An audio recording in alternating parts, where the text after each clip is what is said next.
करून ठेवलाय धीराने आणि गेली आता हरिपाठाला. तर निवांत झालंय. तर बघते जरा टीव्ही.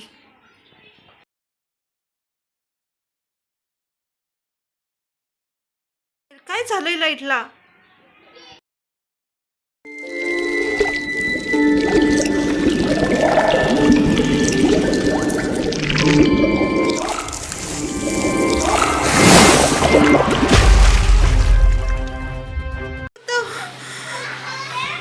काय आहे हे असं? काही कळतच नाहीये.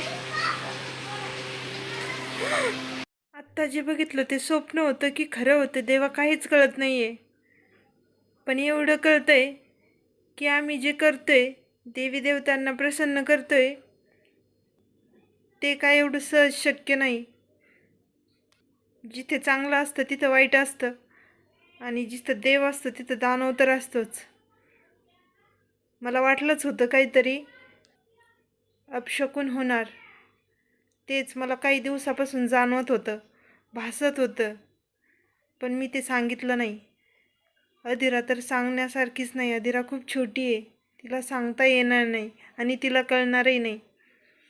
देवा, यातून तुम्हीच काहीतरी मार्ग दाखवा आणि आम्हालाही लवकरात लवकर 7 देवांना प्रसन्न करून घ्यावे लागणार. तुम्हीच रक्षण करा देवा. अधिराला आल्यावर तर मी सांगणारच नाही आहे. आम्ही बाकी असणाऱ्या देवांनाही लवकरात लवकर प्रसन्न करून घेऊ आणि राजकुमारीला मुक्ती देऊ. त्यानंतर आम्हालाही असे त्रास जाणवणार नाही.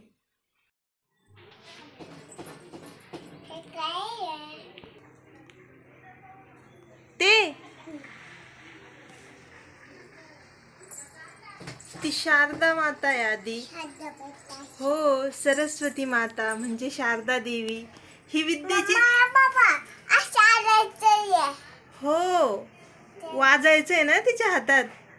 ती ना विद्येची देवता आहे आधी. माहिती का? ती विद्या देती, कला देती. म्हणून मी माझ्या शॉपमध्ये तिला ठेवलंय, माझ्या पार्लरमध्ये. कारण तिच्यापासून बुद्धी मिळते, विद्या मिळते. तिची नेहमी पूजा करायची आधी. लई छान आहे ना. मला पण खूप आवडते आधी ती. तुला माहिती आहे का?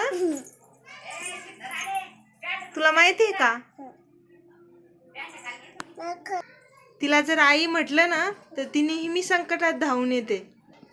मला अनुभव आहे तिचा. काय काय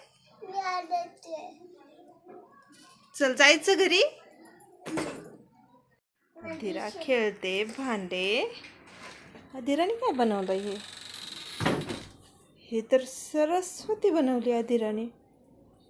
अधिराला कोणी सांगितली? मी तर शिकवली पण नाही अधिराला. तुला कोणी शिकवलं होतं बाळा हे?